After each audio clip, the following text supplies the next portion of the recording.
சேகர் பாபு தேவையில்லாமல் மேயர் பிரியாவை அமைச்சு பொம்மை மாதிரி இப்போ பிரியா நின்றுக்கிட்டு சேகர் பாபுக்கு பின்னாடி நின்றுக்கிட்டு இது பண்ணிவிட்டு கடைசியில் என்ன பண்ணீங்க 3 வேளை சாப்பாடு போடுறேன் அப்படின்னு சொல்லி சாப்பாடு போட்டு அந்த போராட்டத்தை ஒன்றும் இல்லாமல் பண்ணிட்டாங்க.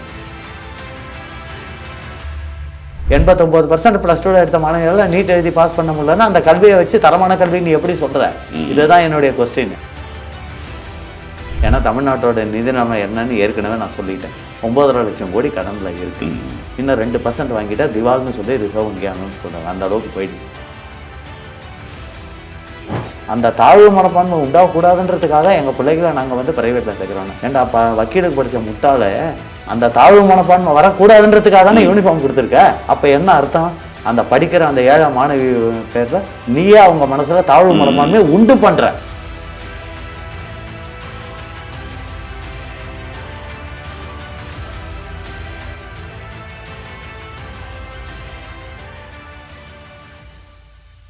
இப்போ தமிழகத்தை பொறுத்த வரைக்கும் போராட்டம் ரொம்ப அதிகமாக இருக்குது. நம்ம தூய்மை பணியாளர்கள் போராட்டம் நடக்குது. இப்போது அரசு ஊழியர்கள் ஆசிரியர்கள் போராட்டம் அறிவிச்சிருக்காங்க. பழைய ஓய்வூதிய திட்டத்தை டெட்டு எக்ஸாம் டெட்டை வலியுறுத்துகிறது தமிழக அரசுன்றதுக்காக அதுக்கு எதிர்த்து போராட்டம் நடக்குது. தொடர்ந்து பல்வேறு போராட்டங்கள் நடக்குது. எப்படி பார்க்குறீங்க அதை? அதாவது இந்த மாநகராட்சி ஊழியர்கள் அன்றைக்கி கொரோனா காலத்தில் அவங்க பட்ட கஷ்டம் கொஞ்சம் நெஞ்சம் கிடையாது. தேர்தல் வாக்குறுதியாக இவர் முதல்ல அவங்கள வந்தால் நான் பணி நிரந்தரம் செய்வேன்னு சொல்லி தான் இவர் தேர்தல் வாக்குறுதியை கொடுத்தாரு. அப்படி இருக்கும்போது கொரோனா காலத்தில் அவங்க பட்ட கஷ்டமும் கொஞ்சம் நெஞ்சம் கிடையாது. இன்றைக்கும் பார்த்திங்கன்னா அந்த குப்பை தொட்டியில் கையை விட்டு அவங்க அள்ளுறது அவங்க இதெல்லாம் பார்த்திங்கன்னா அவ்வளோ கஷ்டப்படுறாங்க. ஆனால் அவங்களுக்கு ஒரு பணி நிரந்தரம் கொடுக்காம முதல்வர் இப்படி முதலமைச்சர் ஸ்டாலின் அவர்கள் ஏமாத்துறது சரி கிடையாது. ஆனால் அந்த துறை அமைச்சர் நேரு பேசாமல் சேகர் பாபு எதுக்கு இதில் தலையிடுறாரு? கைது வேற பண்றாங்க. கைது பண்றது மட்டும் இல்லை சார், கைது பண்ற அளவுக்கு அவங்க என்ன பண்ணிட்டாங்கன்னு தான் நான் கேட்குறேன். நீங்க கொடுத்த வாக்குறுதியை தானே அவங்க கேட்குறாங்க. அப்போ நீங்க என்ன பண்ணணும்? அவங்களுக்கு பணி நிரந்தரம் இப்போ செய்ய முடியாதுமா, நிதி நிலைமை இப்படி இருக்கு, நான் அப்புறம் பண்றேன், இப்படி ஏதாவது ஒரு வாக்குறுதியை கொடுத்து உடனே அந்த போராட்டத்தை ஸ்டாப் பண்ண வேண்டியதானே. அதை இத்தனை நாள் இழுத்து அவங்கள கைது பண்ணி சேகர் பாபு தேவையில்லாமல் மேயர் பிரியாவை அமைச்சு பொம்மை மாதிரி இப்போ பிரியா நின்றுக்கிட்டு சேகர் பாபுக்கு பின்னாடி நின்றுக்கிட்டு இது பண்ணிட்டு கடைசியில் என்ன பண்ணீங்க? 3 வேளை சாப்பாடு போடுறேன் அப்படின்னு சொல்லி சாப்பாடு போட்டு அந்த போராட்டத்தை ஒன்றும் இல்லாமல் பண்ணிட்டாங்க. அந்த 3 வேளை சாப்பாடு போடுறாங்கன்னு அதான் ஒருத்தர் கேட்டார், என்னென்ன 3 வேளை சாப்பாடு போடுறாங்களா அவங்களுக்கு பரவாயில்லையே அப்படின்னு. டே போடா முட்டா போயில 3 ஷிஃப்ட் அவங்களுக்கு. காலை ஷிஃப்ட் வரவங்களுக்கு காலை சாப்பாடு, மத்தியானம் ஷிஃப்ட் வரவங்களுக்கு மத்தியானம் சாப்பாடு, நைட் ஷிஃப்ட் வரவங்களுக்கு நைட் சாப்பாடு. ஓகே, எல்லா ஷிஃப்ட்டிலும் உள்ளவங்களுக்கு 3 வேளை கிடையாது. அதே மாதிரி தான் இப்போ நர்ஸு போராட்டம் நடந்தது. நர்ஸு போராட்டம் அது முக்கியமாக தேவை சார். ஏன்னா இந்த கொரோனா காலத்துலலாம் அவங்க பாடுபட்ட மாதிரி நைட் அண்ட் டே பாவம் வீட்டுக்கும் போகாமல் தூக்கம் இல்லாமல் டாக்டர்ஸ் இந்த நர்ஸெல்லாம் ரொம்பவும் பாடாப்படுத்தாங்க இந்த கோவிட் காலத்தில். அவங்களுக்கு பணி நிரந்தரம் செய்ய சொல்லி அவங்க கேட்குறாங்க. இதில் நான் என்ன சொல்ல வரேன், இந்த பணி நேரம் இன்றைக்கி கூட சுப்பிரமணியம் பேச்சுவார்த்தை நடத்துகிறாராம். நான் என்ன சொல்ல வரேன், எல்லாரையும் ஒரே நேரத்தில் பர்மனெண்ட் நிரந்தரம் செய்ய முடியாது. ஓகே, நீ என்ன பண்ணலாம், 25% நாங்கள் ஆட்சிக்கு வந்தால் நிச்சயமாக நாங்கள் இதை செய்கிறோம். 25% சீனியாரிட்டி பிரகாரம் நாங்கள் 25% சொல்லி இதை பேசி முடிக்கலாம். ஆனால் இதை பேச முடியாமல் அவங்கள பணியில் குளிரில் உட்கார வச்சு கிளாம்பாக்கம் பஸ் ஸ்டாண்டை போராட்டம் பண்ணவங்களை கைது பண்ணி கொண்டு போய் கல்யாண மண்டபத்தில் வச்சு நேற்றுக்கு அவங்க போய் கூடுவாஞ்சேரியில் உட்காந்து இதெல்லாம் தேவையா? அதாவது ஒரு பிரச்சனையை இவங்க அப்பா கலைஞர் இருக்கும்போது ஒரு பிரச்சனைன்னு வந்துருச்சுன்னா அதை வித்தின் 2 ஹவர்ஸில் எப்படி அந்த பிரச்சனையை முடிக்கலான்னு தான் அவர் யோசிப்பார். அதாவது 5 ரூபா கேட்டாங்கன்னா ஒரு 2 ரூபாயை கொடுத்து அந்த பிரச்சனையை முடிச்சிருவார். அந்த திறமை இவர்கிட்ட கிடையாது. இப்போ இந்த டெட்டு வாத்தியார் ஆசிரியர்கள் பிரச்சனை, இந்த ஆசிரியர்கள் பழைய ஓய்வூதிய திட்டம் ரெண்டுமே அரசாங்கம் பழைய ஓய்வூதிய திட்டம்ன்றது அன்னைக்கே முடிச்சு போன கதை, புரியுறதுங்களா? அதை இன்னுமா கொண்டு வரணும்னா இதுக்கு இந்த ஃபண்டு இதெல்லாம் இவங்களுக்கு நிதி நிலைமை சரியாக இருந்தாலே வழியாத்தான் அந்த பழைய ஓய்வூதிய திட்டத்தை கொண்டு வர முடியும். அது டிஎம்கே கவர்மெண்ட் இல்லை, ஏடிஎம்கேவே வந்தாலும் பழைய ஓய்வூதிய திட்டத்தை இப்போதைக்கு கொண்டு வர முடியாது. ஏன்னா தமிழ்நாட்டோட நிதி நிலைமை என்னன்னு ஏற்கனவே நான் சொல்லிட்டேன். 9.5 லட்சம் கோடி கடனில் இருக்குது. இன்னும் 2% வாங்கிட்டா திவால்னு சொல்லி ரிசர்வ் வங்கி அனௌன்ஸ் பண்ணுறாங்க. அந்த அளவுக்கு போயிடுச்சு. அதனால் பழைய ஓய்வூதிய திட்டத்தை விடுங்க. இந்த டெட்டு நீங்கள் கேட்டிங்க பார்த்தீங்களா, அந்த டெட்டு எழுதி எக்ஸாம் எழுதி 4.5 வருஷம் ஆச்சு. எடப்பாடி பீரியட்லேயும் போஸ்டிங் போடல, இவர் பீரியட்லேயும் போஸ்டிங் போடல. ஆனால் மத்திய அரசாங்கம் ஃபண்ட் அனுப்பல, அதனால் நாங்கள் போடலன்ட்டு மகேஷ் ஒரு பொய்யான குற்றச்சாட்டை சொல்ல. சமீபத்தில் கூட 388 கோடி கல்வித்துறைக்கு ஒதுக்கினாங்க. ஆனால் இவர் என்ன பண்ணியிருக்காரு தெரியுமா? இன்றைக்கி பல ஸ்கூலில் போய் பாருங்கள், எல்லாமே டெம்பரரி டீச்சர்ஸாக போட்டிருக்காங்க. டெட்டு எழுதி அந்த பாஸ் பண்ணவங்கள டெம்பரரி டீச்சர்ஸாக போட்டு வெறும் 8,000 10,000 சம்பளத்துக்கு போட்டிருக்காங்க. ஆனால் அவங்க மத்திய அரசாங்கம் 22,000 பேசிக் போட்டு பர்மனன்ட் போஸ்டிங் போட சொல்லி தான் ஆர்டர் போட்டு இவங்க இந்த மாதிரி இவங்க இந்த மாதிரி செய்கிறாங்கன்னு உடனே தான் அவங்க ஃபண்டை நிறுத்தி வச்சாங்க. இப்போ மறுபடியும் ஃப்ரண்டை அமுச்சு வச்சு இன்னும் அவங்க போஸ்டிங் போடலை. என்ன காரணம்னு கேட்டிங்கன்னா கவர்மெண்ட் ஸ்கூலில் இன்றைக்கி ஸ்ட்ரென்த்து கம்மி. அன்றைக்கி ப்ரைவேட் ஸ்கூலில் தான் இருக்காங்க. அன்றைக்கி கடலூர் ஓட்டியில் வந்து இந்த ரயில்வே டிபார்ட்மெண்ட்டில் கான்ட்ராக்டில் வேலை பார்க்குது. இந்த அட்வர்டைஸ்மெண்ட்டு இதுக்கு அந்த பொண்ணு டைமிங்ஸ் எல்லாம் சொல்கிறது இது. அந்த பொண்ணு வந்து உண்மையிலே ஷீ இஸ் எ டீச்சர். டெட்டை எழுதி பாஸ் பண்ணிடுச்சு. இன்னும் 4 வருஷமும் போஸ்டிங் போடுறது. அது வந்து அங்கே கடலூர் அந்த ஓட்டியில் பக்கத்தில் ஒரு ஸ்கூலில் வேலை பார்க்குது. 8வது வரைக்கும் இருக்கிற ஸ்கூல். அது என்ன சொல்கிறது, எங்கள் ஸ்கூலோட டோட்டல் ஸ்ட்ரென்த்தே ஃபஸ்ட்டு ப்ரீகேஜி 1ஆவதுலேருந்து 8வது வரைக்கும் வெறும் 180 பேரும். அப்போ எதுக்கு அந்த ஸ்கூலு? இல்லை, இன்னும் 2 பேர் கிராமத்துலலாம் 2 பேர் படிக்கிறதா இதுவான இன்ஃபர்மேஷன் வந்திருக்கு. இப்போ என்ன காரணம் அதை தான் நான் சொல்லுவேன். அதாவது கல்வி அமைச்சர் இந்தியாவிலேயே எங்கள் கல்வி முறை தான் சிறந்த கல்வி முறை, அது இதுன்ட்டு பில்டப் கொடுத்துக்கிட்டு இருக்காரு. நான் என்ன கேட்குறேன், சிறந்த கல்வி முறை தானே, அப்போ ஒரு ஜீவோ போடு. கவர்மெண்ட் சர்வன்ஸாக இருக்கட்டும், அரசியல்வாதி பிள்ளைகளாக இருக்கட்டும், எல்லாரும் கவர்மெண்ட் ஸ்கூலில் தான் சேர்க்கணுன்ட்டு ஒரு ஜீவோ போடுங்க. யார் இதை ஒத்துக்கிறாங்க? இல்லை, அதனால தான் அவங்க சொல்கிறாங்க நாங்கள் சிறந்த கல்வி இருக்கணும் தான் எங்களுக்கு பிஎம்சி தேவையில்லை, நவோதயா தேவையில்லை.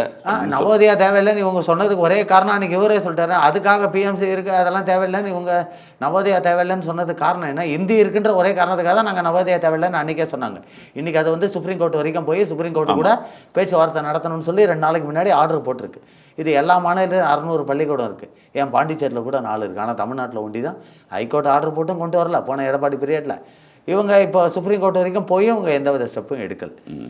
புரியுதுங்களா? இதை கேட்டால் என்ன சொல்கிறாங்க, எம்பிங்க கையெழுத்து போட்டால் தான் நவோதயா பள்ளிக்கூடத்தை ஸ்கூலில் சேர்க்க முடியும். சரி, உண்மை. அப்போ அந்த எம்பிங்க அப்போ ஏன் உங்களுக்கு எம்பிங்கன்னா உங்கள் எம்பிங்க தானே அதிகமாக இருக்காங்க. அப்போ உங்களுக்கே உங்கள் எம்பி மேலே சந்தேகம். ஏழை மாணவர்களுக்கு அவங்க கொடுக்க மாட்டாங்க, அவங்களுக்கு வேண்டி உங்களுக்கு கொடுத்துருவாங்கன்ற சந்தேகம்.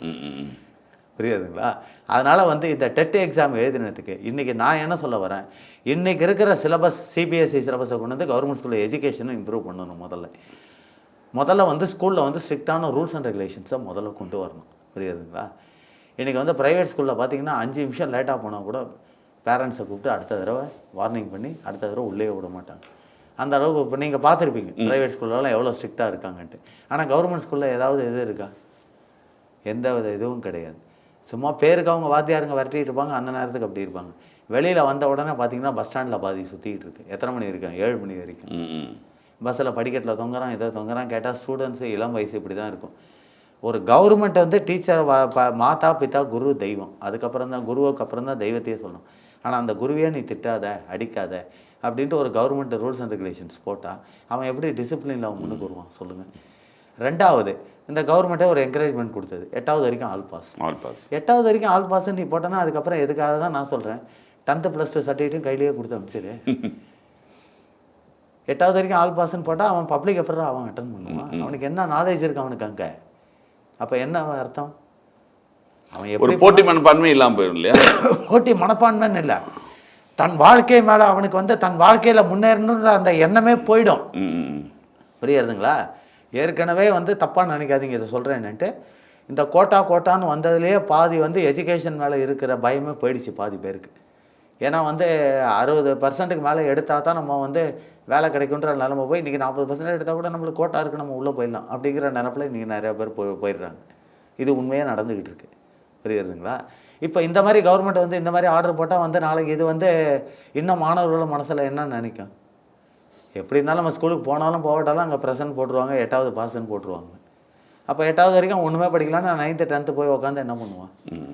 இதை ஒரு தடவை வந்து இவர் இருந்தார், யார், நம்ம தம்பிதுரை, ஜெயலலிதா பீரியடில் கல்வி அமைச்சராக. அப்போ திருநெல்வேலியில் போய் இதை நல்லா நீங்கள் கேட்கணும். திருநெல்வேலியில் ஒரு ஸ்கூலுக்கு இன்ஸ்பெக்ஷனுக்கு போய் ஒரு ஸ்டூடெண்ட்டை கூப்பிட்டு எத்தனாவது படிக்கிறேன்னு இருக்கேன், 9வது அப்படின்னு. நான் இங்கிலீஷில் ஒரே ஒரு கேள்வி கேட்குறேன், அதுக்கு பதில் சொல்லுவேன். காலையில் வாத்தியாரை பார்த்தா என்னப்பா விஷ் பண்ணுவோன்னா குட் மார்னிங் நானும், மத்தியானம் என்னப்பா விஷ் பண்ணுவோன்னா அதுக்கும் குட் மார்னிங் நானும், சாயந்தரம் என்னப்பா விஷ் பண்ணுவோன்னா அதுக்கும் குட் மார்னிங் நானும். நீ இங்கிலீஷ் நல்லாவே 10th பாஸ் பண்ணிவிட்டு போய் உட்காரு அப்படின்ட்டு உடனே ஹெட்மாஸ்டர் கூப்பிட்டு, யார் சார் இங்கிலீஷ் கிளாஸ் எடுக்கிறது அப்படின்னு. நான் தான் சார் அப்படின்னு. என்ன சார் இது பேசிக் fundamental, good morning good afternoon good evening சொல்ல தெரில, இவன் எப்படி சார் 10th பாஸ் பண்ணுவான்னா அதுக்கு அந்த ஹெட்மாஸ்டர் சொல்கிறாராம், sir these are all general knowledge questions, we are not responsible for that. அப்போ தம்பிதுரை சாதாரணமான ஆள் இல்லை, WMA இல்லை, நல்ல ஒரு இதுவான ஆள். அவர் கேட்டாராம், சரி சார் நீங்கள் 1 2 3லேருந்து தானே 9900 போவீங்க. எடுத்தவொடனே நீங்கள் பேசிக் ஃபண்டமெண்டலை விட்டுட்டு 9900லேருந்து ஆரம்பிச்சிங்கன்னா 1 2 3 அவங்களுக்கு எப்படி தெரியும்? சரி உங்களுக்கு எத்தனை பசங்க அப்படின்னு. எனக்கு ஒரு பையன் ஒரு பொண்ணு எத்தனாவது படிக்கிறாங்க அப்படி 10th +2 அப்படின்னு அவங்கள கூப்பிடுங்க அப்படி. அவங்க எங்கே படிக்கிறாங்க எங்கே படிக்கிறாங்க அப்படின்னு ப்ரைவேட்டில் அப்படின்னு. ஓ ஷாபா. அப்போது உன் பிள்ளைகளை கவர்மெண்ட்டில் சேர்க்காம ப்ரைவேட்டில் சேர்த்துருக்கேன்னா அப்போ என்ன அர்த்தம்? நீங்கள் எடுக்கிற பாடத்து மேலே உங்களுக்கே நம்பிக்கை இல்லைன்னு அர்த்தம். அப்போ வருஷத்துக்கு 40 கோடி ரூபாய் செலவு பண்ணுற நாங்களாம் கேனைன்களாம் இப்படியே கேட்டு தினமலருக்கு ஒரு பேட்டி கொடுத்தாரு. தம்பிதுரை இந்த நிலமையில தான் நீ கவர்மெண்ட் ஸ்கூல் போய்கிட்டு இருக்கு. நான் என்ன சொல்ல வரேன், அது எந்த கவர்மெண்ட்டாக இருக்கட்டும், நீ எதில் வேணால் கொள்ளடிச்சிருப்போம். தயவுசெய்து மாணவர்களோட லைஃப்பில் விளையாடாது. கல்வி என்பது ஒரு ஆயுதம். அதான் அப்துல் கலாம் சொல்லுவார், education is a most powerful weapon which you can use to change the வேர்ல்டுன்னு வர அடிக்கடி எந்த காலேஜ் மீட்டிங்கு போனாலும். கல்வி என்பது ஒரு மிகச்சிறந்த ஆயுதம் இந்த உலகத்தை நீ மாற்றுவதற்குன்ட்டு. அந்த கல்வியை ஒரு மனிதனுக்கு கல்வின்றது அடிப்படையானது. Not for the job, for our future, for the student future. அவனுடைய ஃப்யூச்சருக்கு அந்த கல்வி தேவை. அந்த தரமான கல்வியை எல்லாருக்கும் கொடுன்னு தான் நான் சொல்கிறேன். ஒருத்தன் கூட என்னை கேட்டான், நீங்கள் நீட்டுக்கு பேசினீங்க என்னவோ பெரிய இதுவாட்டம் தரமான கல்வி இல்லைன்ட்டு. அப்துல் கலாமே வந்து கவர்மெண்ட் ஸ்கூலில் படித்து தான் விஞ்ஞானியானார் தெரியுமான்ட்டு. நான் என்ன சொன்னேன், அப்துல் கலாம் படித்த காலத்தையும் இந்த காலத்தையும் நீ ஏன்டா கம்பேர் பண்ணுற? அன்றைக்கி செருப்பு போடாமல் நடந்து போனான், 10 கிலோமீட்டர் நடந்து போனான். நீ இன்றைக்கி போறியா 1/2 கிலோமீட்டருக்கு ஷேர் ஆட்டோ பார்க்குற. நீ இன்றைக்கி செருப்பு போட்டு தான் நடக்கிற, ஷூ போட்டு தான் நடக்குது. அந்த மாதிரி வந்து எஜுகேஷன் சிஸ்டம் மாறணும். அதேமாதிரி இப்போ என்ட்ரன்ஸ் எக்ஸாம் எல்லாம் வந்துருச்சு. அவர் காலத்தில் அந்த என்ட்ரன்ஸ் எக்ஸாம்லாம் கிடையாது. இப்போ என்ட்ரன்ஸ் எக்ஸாம் வந்துருச்சுன்ற போது உங்கள் முதலமைச்சர் என்ன சொல்கிறார், என்ட்ரன்ஸ் எக்ஸாம் கோச்சிங் கிளாஸ் போகிற அளவுக்கு ஏழை மாணவர்கிட்ட காசு இல்லைன்னு அந்த கோச்சிங் கிளாஸை கவர்மெண்ட்டே ஏற்பாடு பண்ணுங்க.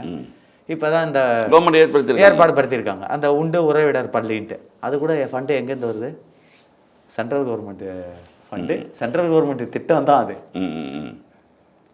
அப்போ அங்கே சுற்றி இங்கே தானே வந்து நிற்கிற. இதை முதலே ஏற்பாடு பண்ணியிருந்தா அந்த அனிதா சாக வேண்டிய அவசியமே இல்லையே. இன்றைக்கி நவோதயா பள்ளிக்கூட திட்டம் கொண்டு வந்தால் நான் அந்த செந்தரைன்னு அந்த குக்கிராமத்தில் ஒரு நவோதயா பள்ளிக்கூடம் வந்திருக்கோம். அதுவும் படித்து பாஸ் பண்ணியிருக்குமே. 89% +2 எடுத்த மாணவர்களால் நீட் எழுதி பாஸ் பண்ண முடியலன்னா அந்த கல்வியை வச்சு தரமான கல்வி நீ எப்படி சொல்கிற? இதுதான் என்னுடைய கொஸ்டின். இப்போ அண்ணாமலை கூட சமீபத்தில் கேட்டார், எங்களுக்கு இருமொழி கொள்கை தேவைன்னு போதுன்னு சொல்ல மகேஷ் பையாமொழி அவர் பையனை என் ஃப்ரெண்ட்ஸு படிக்க வைக்கிறாங்க. அப்போ கேட்டால் இவங்க அதுக்கு என்ன சொல்லுவாங்க, நாங்கள் படிக்க வேண்டாம் என்று சொல்லவில்லை, திணிக்காதே என்று சொல்கிறோம். அதாவது இந்த திணிக்கிறாங்கன்ற பேரில் படிக்கிறவங்களே மைண்டை டைவர்ட் பண்ணுறாங்க. புரியுதுங்களா?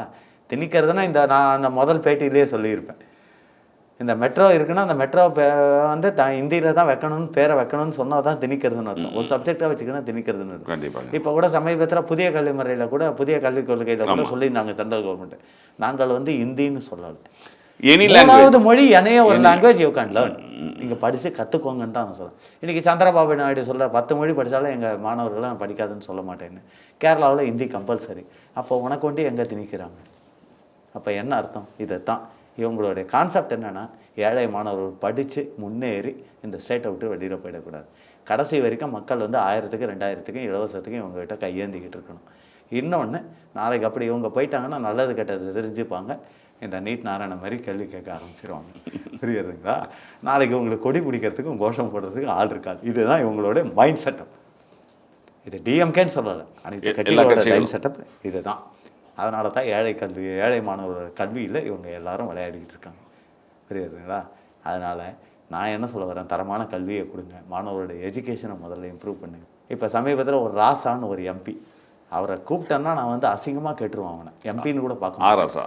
ராசா பெரம்பலூரில் ஒரு பொண்ணு கேட்டிருக்கு, நான் கேட்ட கேள்வி, எங்கள் பிள்ளைகளை கவர்மெண்ட் ஸ்கூலில் சரின்னு சொல்லிட்டு உங்கள் பிள்ளைகளை ஏன் சேர்க்குறீங்க அப்படின்னு ஒரு பெரியவர் கேட்குறாரு. சிரிச்சுக்கிட்டு இதுக்கு பதில் சொல்கிறோமான்னு சொல்லிட்டு அவன் என்ன சொல்லியிருக்கான், ஏம்மா எங்கள் பிள்ளைகளை கவர்மெண்ட் ஸ்கூலில் சேர்க்கலான்னு எல்லோரும் சொல்கிறீங்களா, அது காரணம் இருக்குது. எங்கள் பிள்ளைகளை கொண்டு போய் நாங்கள் கவர்மெண்ட் ஸ்கூலில் சேர்த்தோம்னா அங்கே படிக்கிற ஏழை மாணவர்களுக்கு தாழ்வு மனப்பான்மை உண்டாகும். அந்த தாழ்வு மனப்பான்மை உண்டாகக்கூடாதுன்றதுக்காக எங்கள் பிள்ளைகளை நாங்கள் வந்து ப்ரைவேட்டில் சேர்க்குறோன்னு. ஏன்டா வக்கீலுக்கு படித்த முட்டாளை யூனிஃபார்ம் அந்த தாழ்வு மனப்பான்மை வரக்கூடாதுன்றதுக்காக தானே யூனிஃபார்ம் கொடுத்துருக்க. அப்போ என்ன அர்த்தம்? அந்த படிக்கிற அந்த ஏழை மாணவி பேரில் நீயே அவங்க மனசில் தாழ்வு மனப்பான்மையை உண்டு பண்ணுற. இதுலேருந்தே இவங்களுடைய லாஜிக்கை நீங்கள் தெரிஞ்சுக்கோங்க. இதை வந்து விளக்கமாக சொல்லணுன்னு தான் நான் மெயினாக இது பண்ணிது. அதனால் நான் என்ன சொல்கிறேன், கல்வி என்பது மாற்றப்படணும். தயவுசெய்து மாற்றி எல்லாத்தையும் இது பண்ண சொல்லுங்கள்.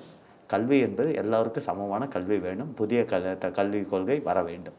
இதுதான் என்னுடைய ஆசை. நன்றி, வணக்கம்.